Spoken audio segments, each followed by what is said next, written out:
Allez, on continue cette interview avec vous, Talibé Bari. Donc on va évoquer d'autres volets du bilan de la gouvernance CNRD. Durant toute la première partie de cette interview, on s'est attelé à évoquer l'aspect politique. On va évoluer avec d'autres aspects cette fois-ci. Oui, monsieur le ministre, si on peut bien évidemment peut-être attaquer en parlant de ce dossier du Premier ministre, dont vous avez parlé ici lundi, et à date, de quel élément disposez-vous pour continuer à défendre la légalité de la dérogation demandée par le Premier ministre et le caractère raisonnable de son montant et bien évidemment l'argument de l'urgence invoqué par le Premier ministre pour obtenir cette dérogation? Alors, j'ai dit à votre micro le premier jour, et je ne vais pas m'étendre sur le sujet, mais je l'ai dit ceci, lorsque les gens ne comprennent pas, il est de leur responsabilité, de leur devoir de questionner pour comprendre. Oui. Mais lorsque vous ne comprenez pas et que vous faites des commentaires, il y a des risques que ce soit à côté. En Guinée, même quand c'est le président de la République qui veut sortir de l'argent, il demande l'autorisation au ministre des Finances, qui est seul garant d'autoriser le décaissement de l'argent public, quel que soit. Le seul ordinateur du budget de l'État. J'ai vu des gens dire, mais comment, en tant que Premier ministre, il peut demander à son subordonné une dérogation? Mais qui peut faire cette dérogation, sauf le ministre des Finances? C'est pour ça que j'ai dit, c'est important de comprendre comment marchent les institutions. Lorsque vous dépensez de l'argent public, vous demandez l'autorisation au ministre des Finances, quelle que soit votre place dans la République. Et ça, c'est un. Deuxièmement, pour apprécier le caractère urgent, cela lui revient à lui, au ministre des Finances, à qui on s'adresse. C'est lui qui apprécie le caractère urgent. Ce n'est pas vous, ce n'est pas moi. C'est lui qui apprécie et qui donne en toute connaissance de cause les autorisations. C'est tout. Si on estime qu'il y a des malversations ou des dysfonctionnements, on se met à la place du ministre. La loi lui donne les prérogatives et les mécanismes d'appréciation. Il le fait en toute bonne foi et il le fait. Il ne faut pas prendre ça comme illégal. La troisième chose, c'est l'argent, le volume de l'argent. On est en train de parler de la résidence du Premier ministre, des premiers ministres. Un bâtiment que j'espère que dans 200 ans sera encore là. J'espère. Mais très sincèrement, il faut avoir de l'ambition, que les gens arrêtent de croire que la résidence du Premier ministre, c'est la résidence d'Ousmane Gawal, ou de Bernard Gomou, ou de vous-même. Oui. C'est le symbole de l'État. Dans sa puissance, dans sa richesse, dans sa représentation. Quand vous venez dans la présidence du Premier ministre, vous devez être impressionné. D'ailleurs, où est cette résidence, monsieur le ministre? Cette résidence des PM?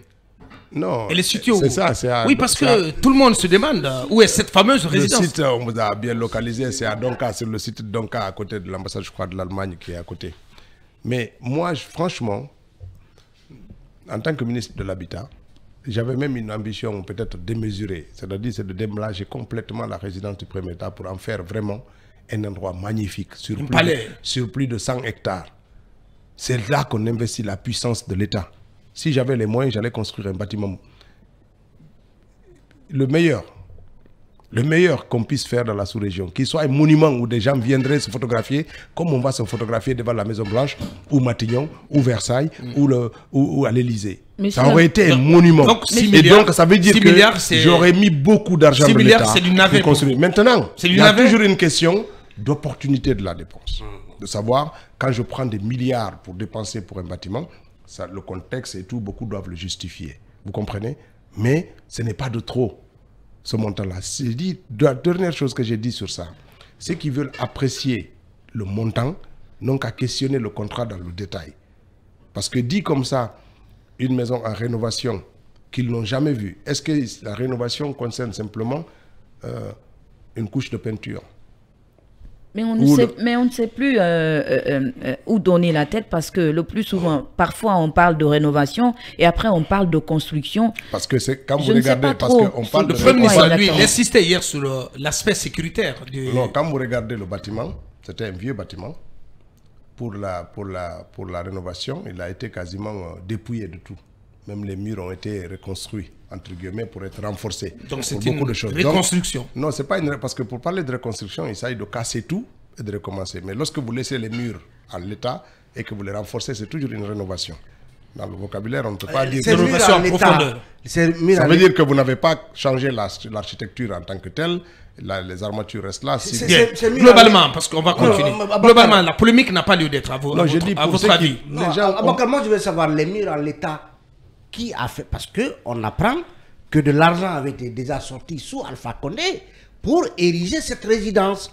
Donc, il fallait... on parle encore de 6 milliards de sorties pour la même résidence. Vous savez, certains parlent de double dépense. Oui, il y en a des doubles dépenses, il y en a, et il y en aura, parce que simplement, on a hérité aussi des contrats pour lesquels tous les décaissements avaient été effectués, mais les travaux étaient annulés.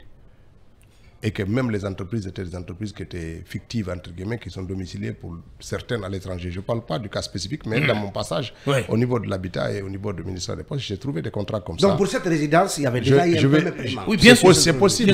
Mais vous pouvez même trouver que l'entreprise vient revendiquer. Moi, j'ai vu des contrats où lorsqu'on a commencé les travaux, l'entreprise qui avait gagné le marché vient vous dire. Je vais vous donner un exemple typique. Là où on est en train de faire la maison des jeunes à Koza, c'est un site que j'ai attribué au ministère de la Jeunesse pour faire.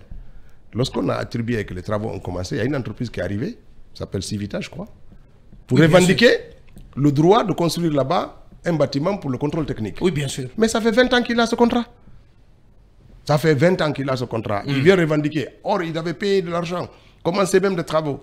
Mais c'est 20 ans après, quand on a mis un projet nouveau là-dedans, qu'il se réveille pour dire, attention, c'est pour moi, j'ai commencé des travaux, j'ai investi ça. Vous pouvez trouver tout ça dans l'État. C'est important. Donc, vous pouvez trouver des contrats sur des lieux qui ont été payés. Mais monsieur le Premier ministre, on va essayer de progresser. Abakar, pour ne pas monopoliser la parole, est-ce qu'il n'aurait pas été judicieux de faire la lumière sur ces premiers décaissements pour savoir qui les a reçus, pourquoi ils n'ont pas suffi à construire la résidence? C'est pas exclusif. Parce qu'on parle de régularisation. C'est pas le travail. Attendez. C'est pas le travail du Premier ministre.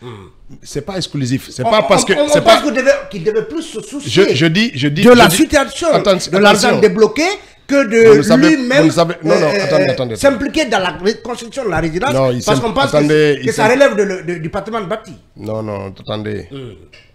Ça relève du patrimoine bâti. Il faut faire attention. Non, il y en a qui... mais pourquoi c'est la primature qui a piloté parce que c'est un bâtiment de la primature. Chaque ministère ici a des bâtiments qu'il entretient, qu'il maintient et dont il construit. En dehors du patrimoine bâti public. Oui, en dehors du patrimoine bâti, en dehors du ministère de l'Habitat. Quand je suis devenu ministre de l'Habitat, j'ai essayé moi-même de réunir au sein du ministère de l'Habitat tous les projets de construction du bâtiment parce que c'est sa mission principale. Mais la pratique en Guinée, c'est que chaque département sectoriel, même les constructions de leurs sièges et tout ça, c'était envoyé dans les départements sectoriels pour construire. Donc c'est le gouvernement du CNRD, dans le cadre de la rectification, qui a regroupé tous les projets de construction des sièges ministériels pour en faire un budget unique et confier la réalisation au ministère de l'Habitat, de l'urbanisme et de l'Habitat. C'est une première, mais historiquement, chaque département construit. Et ça perdure encore, où il y a beaucoup de choses. Quand je veux rénover le siège du ministère des Postes et de la Communication, ce n'est pas le patrimoine bâti, parce que ce n'est plus dans le ressort du patrimoine bâti. Le patrimoine bâti s'occupe des bâtiments, souvent à usage d'habitation ou loué à des entreprises tierces. Lorsque c'est affecté à des départements ministériels, la maintenance et tout est transféré au niveau du ministère. Même si on peut améliorer le mécanisme, mais c'est comme ça que ça se passe. Lorsqu'un bâtiment de l'armée vêtue, c'est l'armée qui le répare. Lorsqu'un bâtiment du ministère des Postes et des Télécommunications, c'est nous qui recevons le budget pour le faire. Peut-être qu'il faut améliorer le mécanisme et voir si on peut transférer tout ça au patrimoine bâti ou pas. Mais en l'état, il n'y a aucune violation de la norme et des règles de pratique en l'espèce.